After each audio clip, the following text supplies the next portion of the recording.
이 넷째 짐승, 다니엘이 본 넷째 짐승을 이제 천사가 해석해 줍니다. 이 넷째 짐승이 무엇인지. 다니엘서 7장 23절에 넷째 짐승은 넷째 나라인데 이는 다른 나라들과 달라서 온 천하를 삼키고 밟아 부서뜨릴 것이다 그랬어요. 그러니까 다니엘이 지금까지 네 짐승의 환상을 봤는데 이 넷째 짐승은 지금까지의 짐승과는 달라요. 그러니까 새 짐승과는 달라요. 넷째 짐승은 쇠로 된 이를 가지고 있었고 그리고 또 발톱은 노수로 돼 있었어요. 그러니 다른 짐승과 달라요.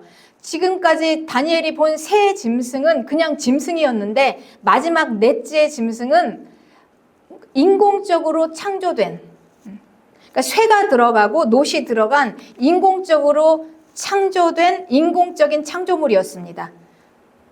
그리고 다니엘이 보기에 굉장히 무서웠어요.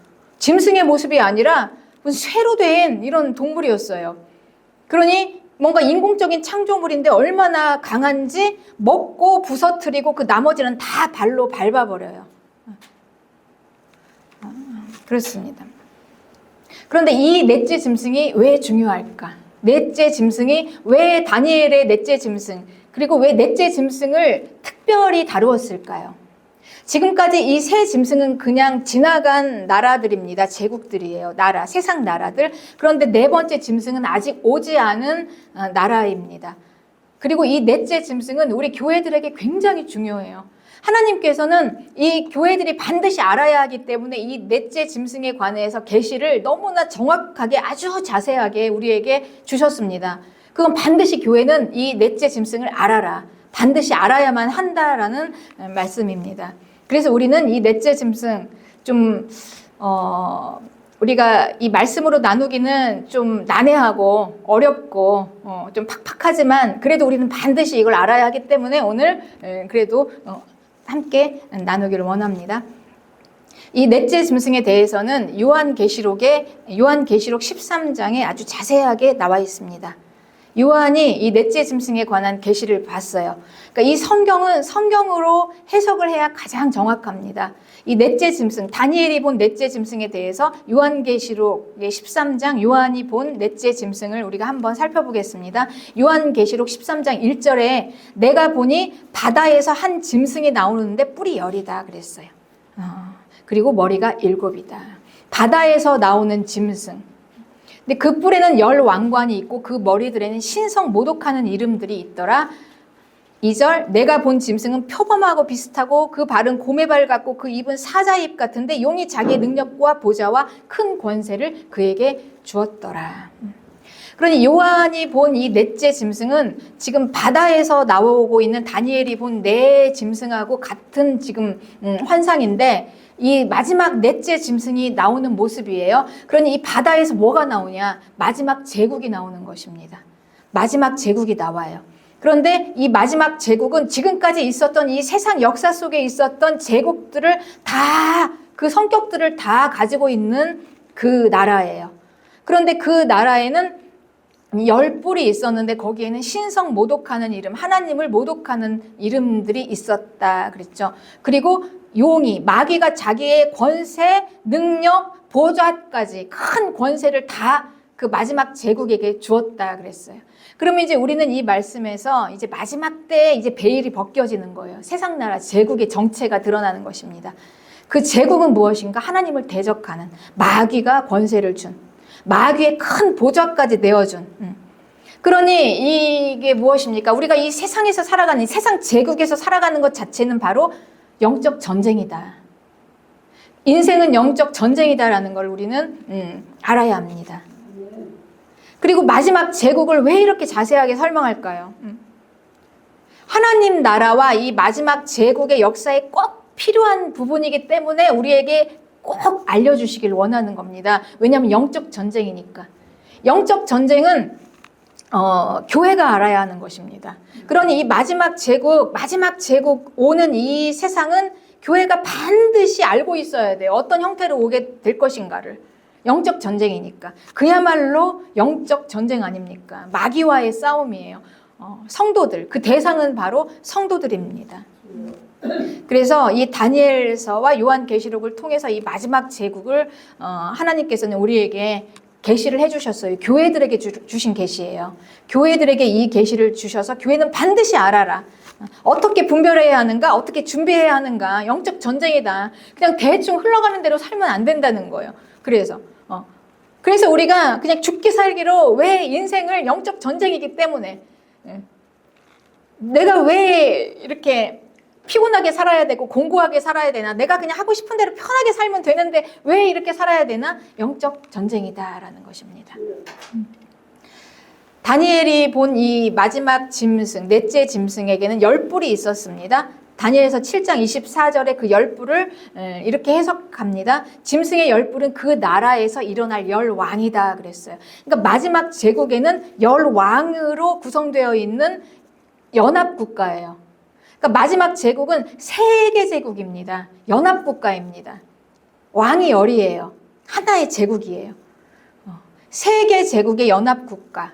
이게 바로 짐승 제국이다라는 거죠. 그러니까 마지막 제국은 어떻게 오는가? 세계 제국으로 10명의 왕이 통치하는 연합 제국으로 올 것인데, 그런데 그 중에서 또 다른 한 존재가, 아주 막강한 존재가 하나 나오는데 우리는 거기에 주목해야 합니다. 그 막강한 존재가 이제 앞으로 성도들을 핍박하고 괴롭히고 하나님을 대적하면서 영적 전쟁의 막바지에서 선두 지휘를 하면서 싸울 적 그리스도입니다. 10왕과는 다른 독보적인 한 인물이 일어나요. 이 왕을 교회는 반드시 주목해야 합니다. 25절에는 그는 하나님을 대적합니다. 그리고 성도들을 괴롭혀요. 그러니까 성도들의 생명을 빼앗기 위해서 막 이 영적 전쟁의 막바지에서 성도들을 괴롭히고, 그리고 때와 법을 고친다 그랬어요. 그리고 그가 활동하는 기간은 한때, 두때, 반때다. 그러니 예수님 오시기 직전에 마지막 때의 그 대환란이다 이렇게 말하죠. 우리가 대환란, 3년 반의 대환란. 그러니까 기간은 딱 3년 반 동안입니다. 성경이 얼마나 자세하게 기록해 주셨습니까? 우리에게. 3년 반 동안 이제 하나님을 대적하고 교회를 핍박하고 성도들을 괴롭히면서 이 하나님의 법, 때와 법은 창조주의 법입니다. 이 우주 만물은 이 만물을 창조하신 창조주의 때와 법으로 유지됩니다. 그분이 모든 때와 법을 세우셨어요. 날을 정하셨고, 그리고 이 날이 이제 달이 되죠. 그리고 달이 1년이 됩니다. 그러면서 이른 비와 늦은 비가 내리고, 이러면서 농작물이 자라나고 농사를 짓고 그걸 먹고 살고, 그러면서 우주가 이제 그 유지가 되는 거예요. 땅이 창조주의 법과 질서대로 살아야 유지가 됩니다. 창조주의 법과 질서가 깨어지는 순간 이 땅은 이제 완전히 멸망하는 거예요. 그런데 이 마지막 적 그리스도는 이 때와 법을 고친다 그랬죠. 그러니까 우주 만물의 질서를 유지하는 창조주의 이 법이 있고, 창조의 법이 있고, 그리고 또 도덕법도 있습니다. 자연법도 있어요. 이런 법들을 다 고치는 거예요. 그러니까 막 뒤죽박죽 세상을 완전히 다 뒤집어 놓는다는 것입니다. 그래서 남성과 여성의 성이 없어요. 그리고 결혼, 그냥 요즘 1인 가구, 가정이 해체되고 이런 것들. 예. 이런 모든 것들이 다 무너지게 되면, 이제 이게 다 뒤집어지게 되면 우주 창조 질서가 완전히 다 뒤집어지면 이제 땅은 멸망으로 가게 되는 것입니다. 이걸 이제 하게 되는 것입니다.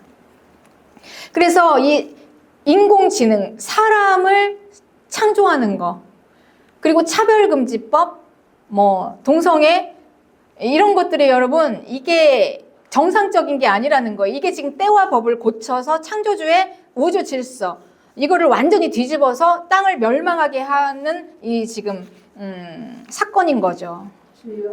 성이 없잖아요. 남성과 여성이 없어요. 중성이고. 그러니까 우리는 이런 걸 교회는 잘 알고 분별해야 되는 것입니다.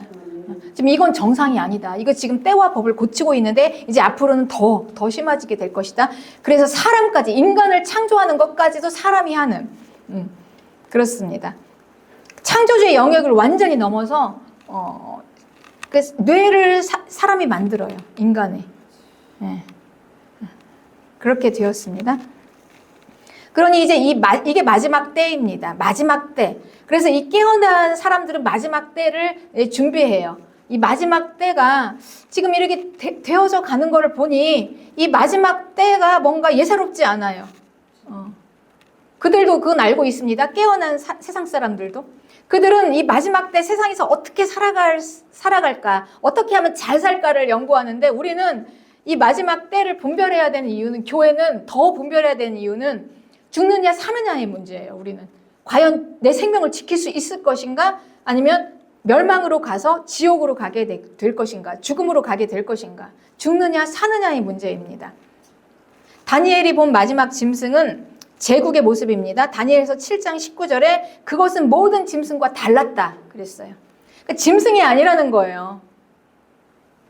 그 이는 쇠고 발톱은 노신이 먹고 부서뜨리고 나머지는 다 발로 밟았다. 그러니까 짐승이 아니라는 거예요. 성경에서는 제국을 짐승으로 표현했습니다. 짐승. 그런데 이제는 짐승을 넘어서 기계로 간다는 거죠. 기계, 제국이 기계다.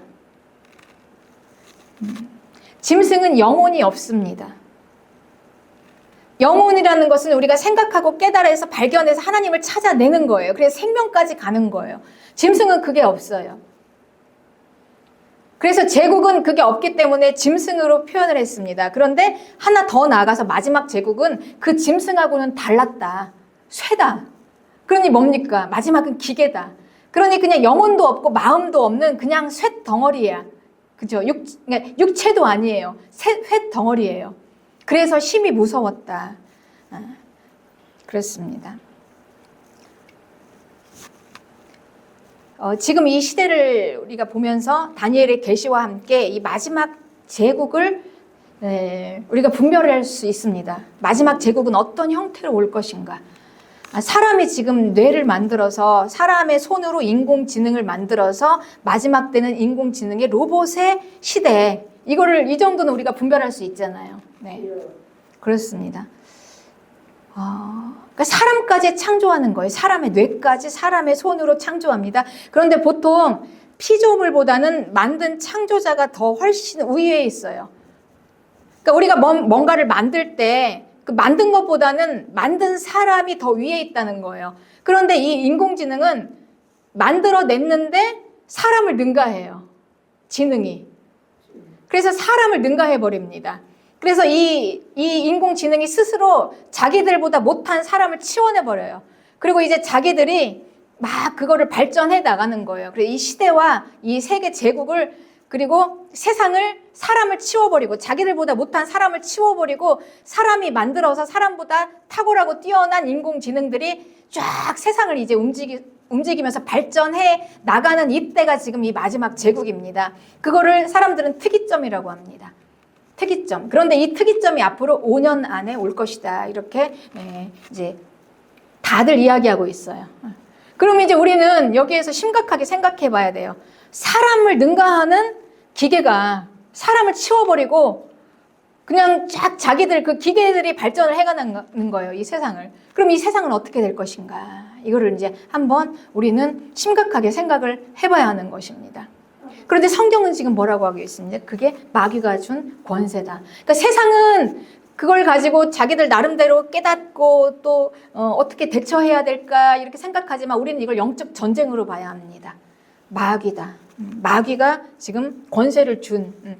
그러면 지금 이 인공지능이라는 거는 사람을 능가합니다. 사람을 능가하는 지식이에요. 그야말로 지능이잖아요. 지식이에요. 그러니까 모든 지식이, 그러니까 인간이 모든 지식을 다 기계에게 내어준 거예요. 그러니 그 인간을 능가하는 지식이 이끌어가는 것입니다. 지식. 그러니 이 지식은 사람이 따라갈 수 없고 사람을 초월하는 그 지식으로 지금 가는 거예요. 그러니 지식입니다. 지식이라는 것은 그냥 말 그대로 그냥 데이터, 모든 것을 다 데이터로 내서 얄짜 없어요. 여러분. 이 지식이 굉장히 무섭습니다. 봐주는 게 없어요. 정이 없고 뭐 봐주는 게 없고 뭐 얄짜 없어요. 딱딱딱 맞춰가지고 딱 거기에 맞아 떨어져서 데이터로 딱 분석을 해서 아니면 쳐내버리는 것입니다. 지식이라는 게. 옳고 그름 딱딱 따지는 거예요. 딱 잘라요. 여긴 타협도 없어요. 봐주는 것도 없습니다. 이게 지식. 그러니 이 인간을 능가하는 어마어마한 지식을 기계에 내어줘 버리고 이제 기계는 앞으로 그래서 짐승의 시대가 아니라 이제 기계의 시대는 지식의 시대다. 지식. 얄짤 없는 지식의 시대. 타협 없는 지식의 시대. 이제 지식으로 쭉쭉쭉 갑니다. 세상은. 그렇습니다. 그러니 지금까지는 다른 짐승의 모양이었다. 짐승 제국은 이제 지금까지 역사 속에서 있던 제국과는 전혀 다른 모습이다. 이렇게 이제 다니엘이 이걸 보았고, 그리고 요한도 이걸 보았고, 그리고 예수님께서는 이걸 교회에게 계시하시기 위해서 이거를 우리에게 또 말씀으로 주셨습니다. 그러니 마지막 제국은 그야말로 기계, 입력된 대로 가는 거예요. 데이터대로 가는 거예요. 마음이 없어요. 지식만 있어요. 그래서 먹고 부서뜨리고 나머지는 다 밟아버려요. 자기들의 딱 맞아서 데이터에 맞지 않는 것들. 옳고 그름으로 딱 따져서 이게 딱 아닌 것들은 다 쳐내서 없애버리는 것입니다. 예. 짐승도 그렇고 기계도 그렇고 영혼이 없죠. 영혼은 생명입니다. 영혼은 생각해요. 깨달아하고 발견해요. 진리를 발견합니다. 발견하고 찾다가 급기야는 생명이신 하나님을 찾아 발견해내는 거예요. 그게 영혼이에요. 그래서 영혼은 생명입니다. 그러니 짐승도 그리고 기계도 제국에는 생명이 없어요. 그 생명은 사람만 가지고 있습니다. 사람에게만 생명이 있어요. 이게 진짜입니다. 생명이 없으면 여러분 가짜예요. 모든 건 다 생명이 없으면 가짜입니다. 생명 앞에서 모든 건 다 무기력해요. 아무리 사람을 능가하는 지식으로 기계라 해도 기계가 아무리 그럴듯하게 움직여서 기계는 그쵸 영원하죠. 영생불사라고 하죠. 죽지 않죠. 기계는. 그렇습니다. 그러나 거기에 생명이 없어요. 생명이 없으면 뭐합니까? 생명입니다. 그래서 생명이 진짜고 생명이 아닌 건 가짜입니다. 항상 진짜와 가짜는 있습니다. 진짜는 순정이에요. 가짜는 이 순정을 모조로 위조하는 위조품입니다. 항상 진짜가 있는 곳에는 가짜가 있습니다. 가짜는 진짜까지 올라가기를 원해요. 이 진짜의 가치가 크면 클수록 가짜가 있습니다. 명품. 이 진짜가 가치가 큰데 거기까지 못 올라가면 가짜로라도 만들어서 진짜까지 올라가려고 하는 이 인간의 탐심이죠. 자기가 안 되니까 가짜로라도 만들려고 하는 거예요. 마귀는 아무리 발버둥 쳐서 하나님처럼 되려고 해서 올라가려고 하지만 마귀는 아무리 자기가 해도 할 수 없는 게 있어요. 생명은 만들 수 없어요. 마귀는 생명은 건들 수 없습니다. 생명은 오직 하나님께만 있습니다. 마귀가 아무리 다른 걸 다 해서 이 제국을 완전히 다 송두리째 마귀가 흔들고 마귀가 권세를 주고 마귀의 나라를 세우고 마지막 제국은 마귀의 나라입니다. 그럴지라도 거기엔 생명이 없어요. 그러니 그건 가짜입니다. 진짜의 벽을 넘을 수 없습니다. 이 생명을 넘을 수가 없어요. 네, 그렇습니다. 그러니 인공지능이 제 아무리 사람의 지식을 능가한다 해도 인공지능은 아무리 발버둥 쳐도 생명이 없어요. 그렇습니다. 그러니 이 마지막 제국은 아무리 위조해도 만들어낼 수 없는 생명. 그러니 마지막 제국의 가장 큰 파워는 무엇입니까? 생명입니다, 여러분. 우리는 생명으로 부딪혀야 돼요. 생명으로 이겨야 하는 것입니다. 다른 걸로는 우리가 이길 수가 없어요. 그런데 이 생명을 누가 가지고 있냐? 교회만이 가지고 있습니다. 마지막 제국은 여러분 영적 전쟁이에요. 마귀와의 싸움입니다. 그런데 우리는 무엇으로 싸웁니까? 생명으로 싸우는 거예요. 생명으로. 생명 지키면서 싸우는 거예요. 생명 빼앗기고 이기고 죽으면 우리는 지는 거예요. 그래서 이 생명을 가지고 있는 교회에게 예수님께서는 지옥의 권세가 이기지 못하는 교회. 이 교회의 권세가 제국에 아무리 큰 힘이라도 인공지능의 사람을 능가하는 그 지식이라도 그리고 마귀의 마지막 제국에 아무리 강한 힘이라도 교회가 이깁니다. 성도가 승리합니다. 이게 바로 성경이 우리에게 주신 진리입니다. 여러분 이 진리를 믿으시기 바랍니다. 여러분 모든 생명은 교회에게 있고 이 교회가 이깁니다. 교회는 승리합니다. 그래서 이 마지막 이 제국을 예수님께서 우리에게 요한계시록을 통해서 이 계시를 주신 이유는 마지막 제국이 이러니까 준비해라. 그것도 있습니다. 그리고 마지막 제국이 이러니까 너희들 두려워서 벌벌 떨라가 아니에요.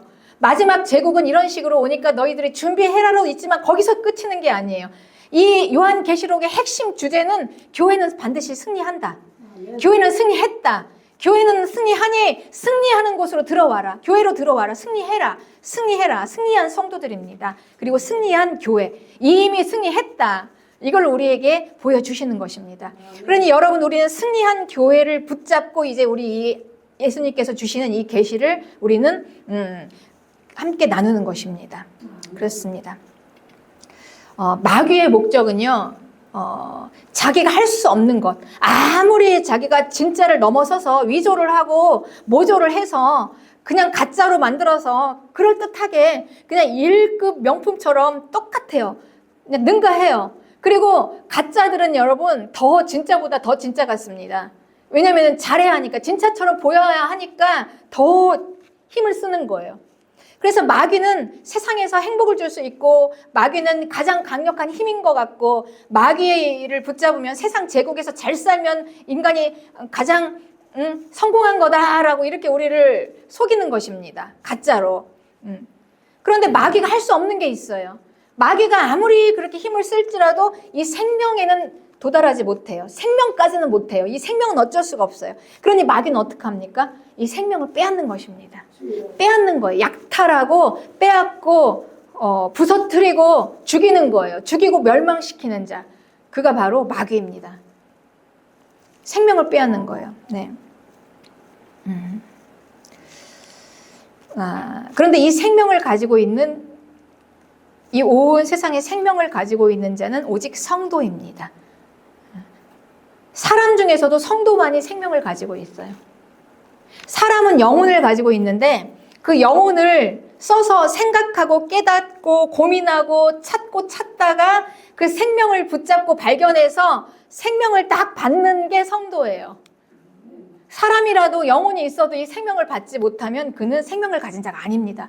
그러니 성도만이 생명을 가지고 있어요. 그러니 마지막 제국에서 마귀가 공격하는 대상은 바로 성도입니다. 그러니까 마귀는 성도와 싸우는 거예요. 성도와 싸우는 거예요. 그러니까 마지막 제국은 바로 주인공은 성도입니다. 성도가 마귀가 공격하는, 뭐 세상 사람들은 뭐 AI 시대, 인공지능의 시대의 뭐 특이점, 어떻게 하면 이 땅에서 잘 살까 이런 것만 연구하는데, 이 진리는, 이 모든 포커스 초점은 이 마귀는 성도에게 맞춰 있다.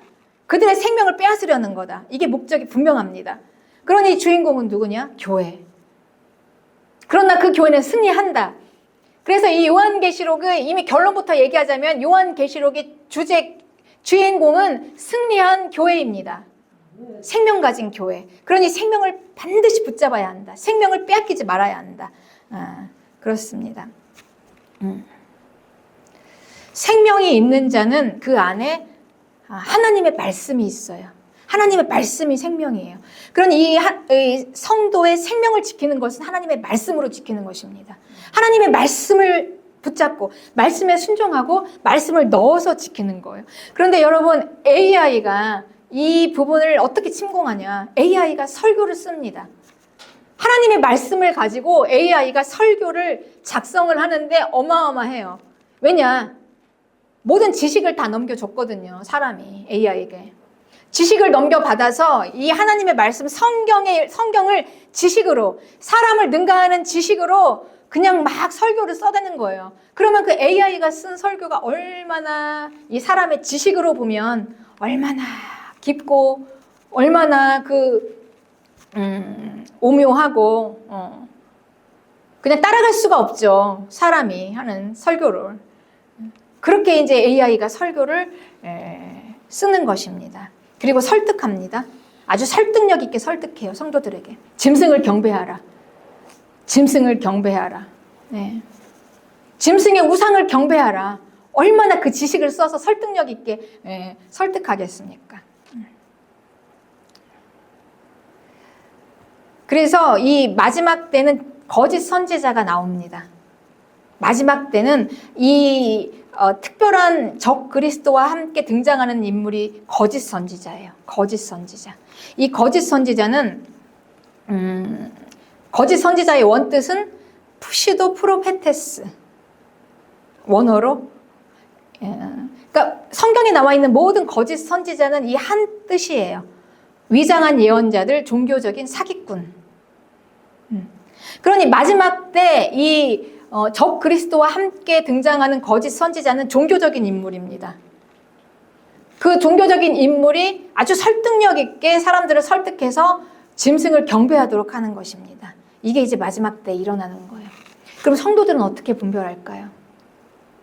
그래서 우리는요, 우리 믿음 생활은 하나님의 말씀은 지식만 가지고 안 되는 거예요, 여러분. 지식만 가지고, 내가 아는 것만 가지고 안 되고 그냥 깨닫는 것만 가지고 안 돼요. 그 아는 말씀, 우린 영혼이 있기 때문에 좋은 말씀을 들으면 그냥 깨닫습니다. 아, 참 좋다. 맞지, 옳은 말씀이다. 이것만 가지고는 안 되는 거예요.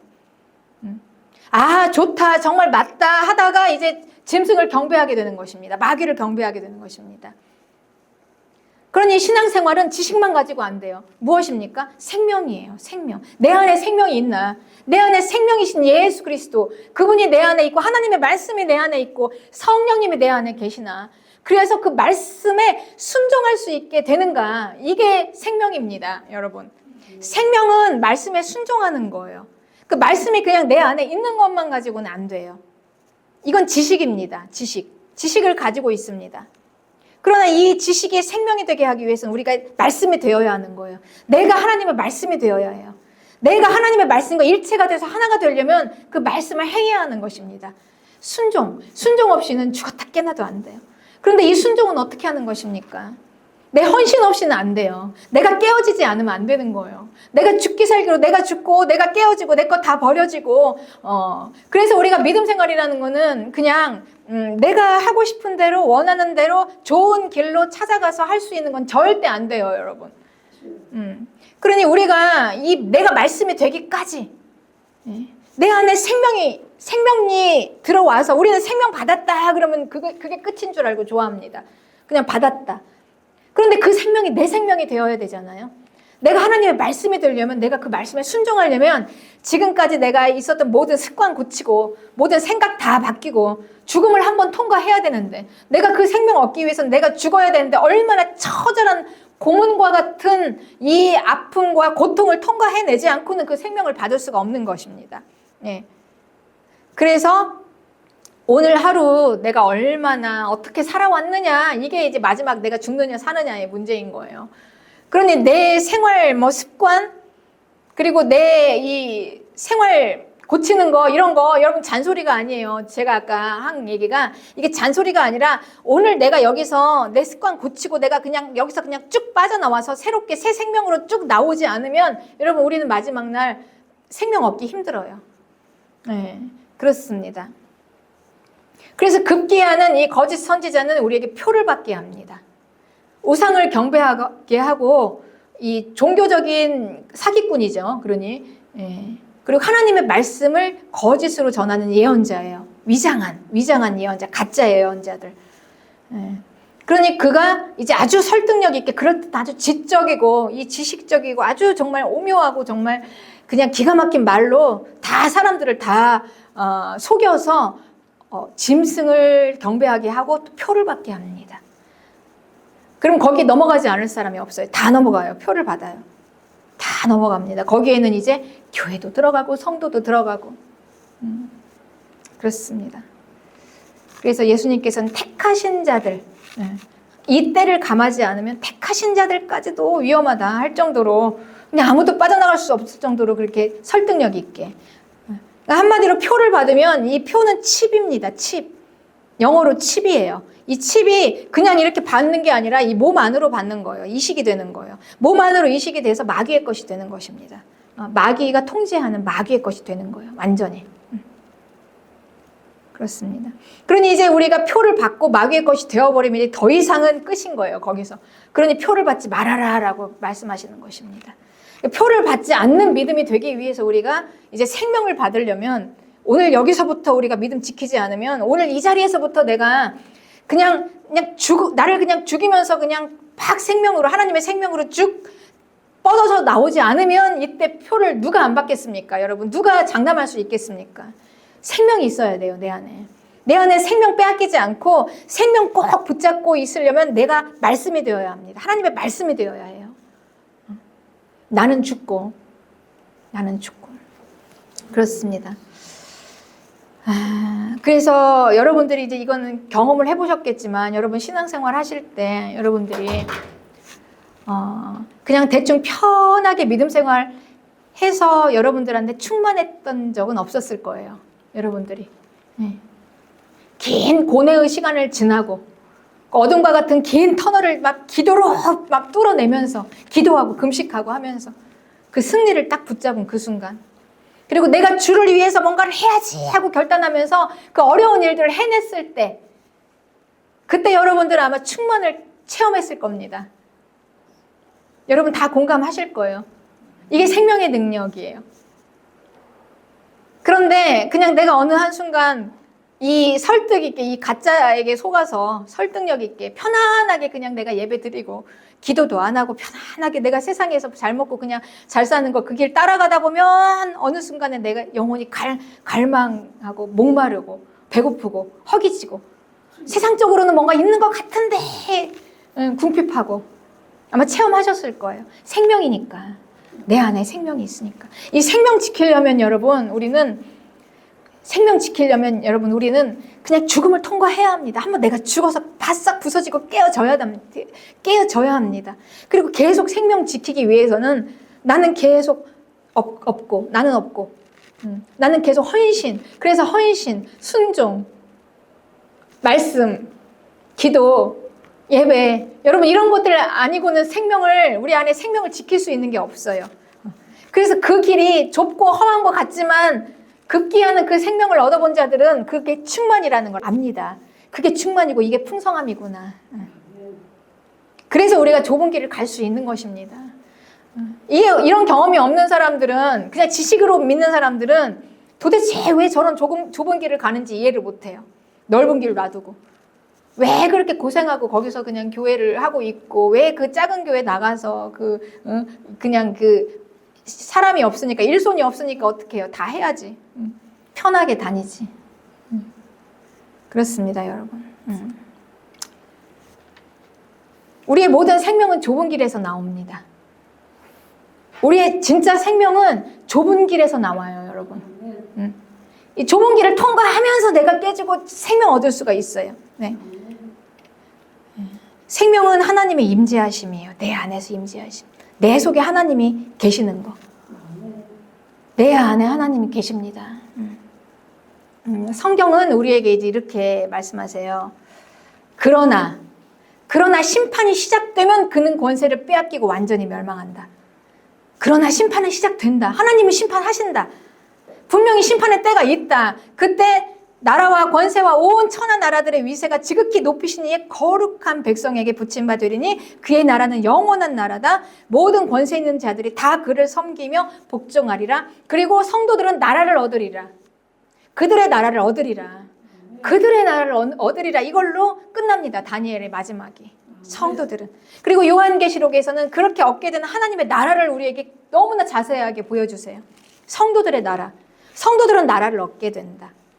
그동안에는 성도들은 제국 안에서 핍박당했어요. 성도들의 나라가 아니에요. 자기 나라가 아니니까. 여러분 자기 나라가 아닌 곳에서 포로로 끌려가서 노예로 사는 그 인생 얼마나 공고합니까? 우리가 일제강점기 때에도 얼마나 많은 서름을 당했습니까?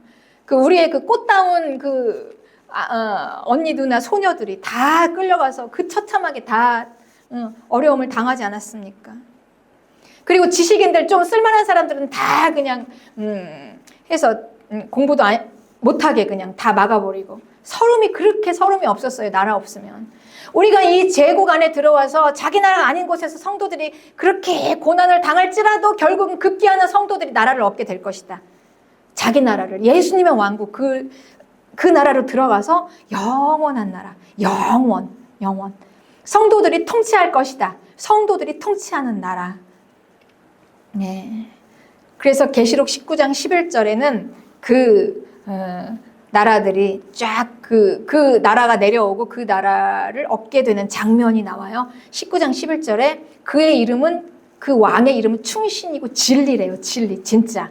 그리고 하나님의 말씀이래요. 그분은 만왕의 왕 예수 그리스도, 우리 왕. 우리는 예수 그리스도가 왕이 되시는 그분의 왕국으로 들어갈 것입니다. 그게 우리 나라예요. 네. 그리고 20절에 짐승과 거짓 선지자는 불못에 던져진다. 이렇게 요한계시록에서는 이 다니엘의 계시를 이렇게 설명해주고 있습니다. 그렇습니다. 그래서 여러분 이 계시는 우리가 반드시 알아야 해요.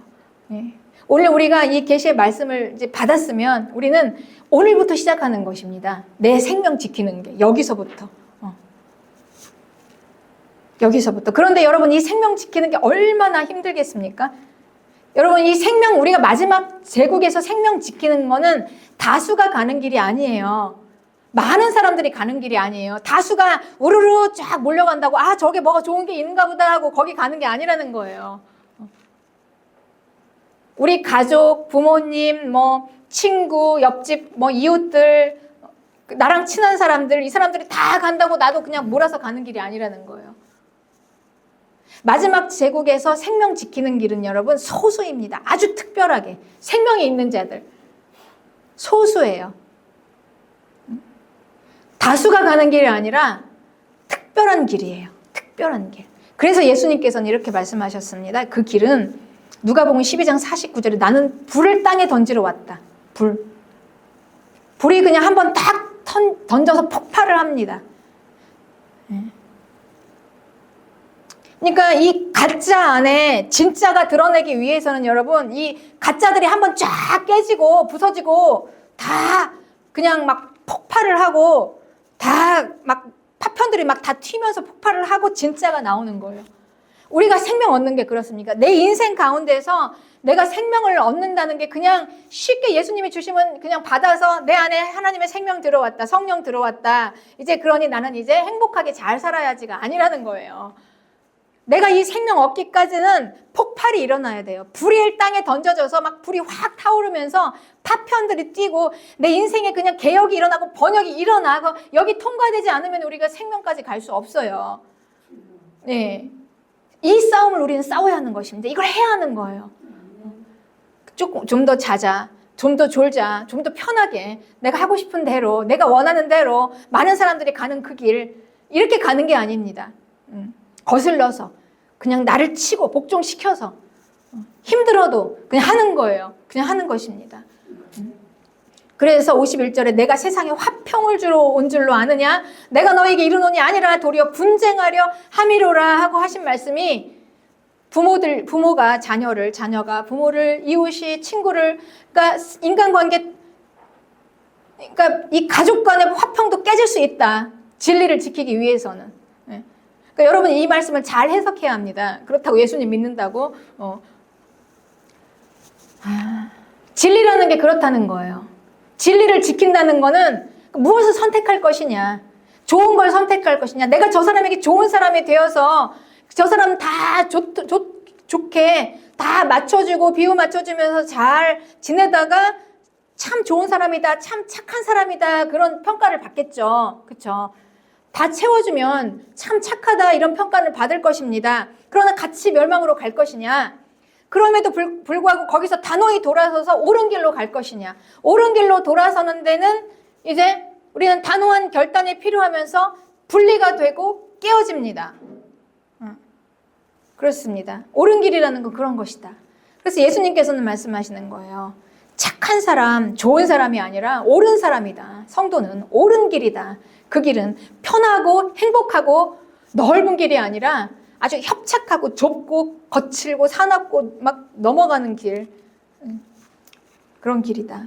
이게 바로 진리의 길입니다. 네, 그렇습니다. 오늘 예수님의 이 계시를 받고 깨닫고 믿음으로 승리하시기를 주님의 이름으로 축복합니다.